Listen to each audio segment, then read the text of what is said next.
అర్జున్ ప్రసాద్ ఇంటికి fathers day సెలబ్రేషన్స్లో పోలీసులు వస్తారు. పోలీసుల్ని చూసి అందరూ షాక్ అవుతారు.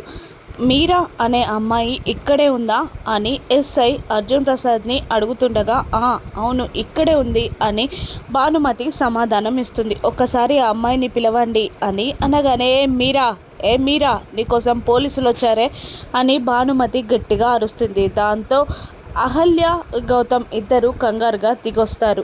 గౌతమ్ ఆ ఎస్ఐని చూసి ఆశ్చర్యపోయి మీరేంటి సార్ ఇలా వచ్చారు అని అడుగుతూ ఉండగా మీరా అంటే ఈవిడేనా, ఈవిడ కోసమే వచ్చాం అని చెప్తూ బెనర్జీ గారు మీకు తెలుసా అని అడుగుతాడు ఆ ఎస్ఐ. తెలుసు సార్ అని అహల్య అదే మీరా అంటూ ఉండగా బెనర్జీ గారు మీకేమవుతారు అని అడుగుతూ ఉంటాడు ఆ ఎస్ఐ.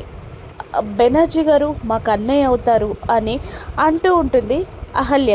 దాంతో బెనర్జీ మంచివాడు కాదు, అతనికి కొంతమంది టెర్రరిస్టులతో సంబంధం ఉంది, మీరు అతని చెల్లెలు అంటున్నారు కాబట్టి మిమ్మల్ని కూడా అరెస్ట్ చేస్తున్నాం అని అనేస్తాడు ఐసై. బెనర్జీ మంచివాడు కాదని టెర్రరిస్టులతో సంబంధం ఉందని విన్న అహల్య షాక్ అవుతుంది. అహల్య అరెస్ట్ అనగానే అర్జున్ ప్రసాద్, గౌతమ్, సుభద్ర, భానుమతి అందరూ షాక్ అవుతారు.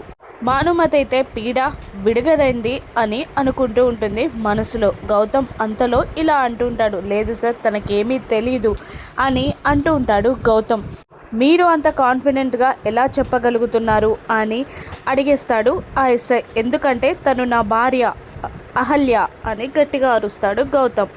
ఆ మాట గౌతమ్ చెప్పగానే భానుమతి షాక్ అయి కళ్ళప్పజెప్పి గౌతమ్ని, అహల్యని చూస్తూ ఉండిపోతుంది.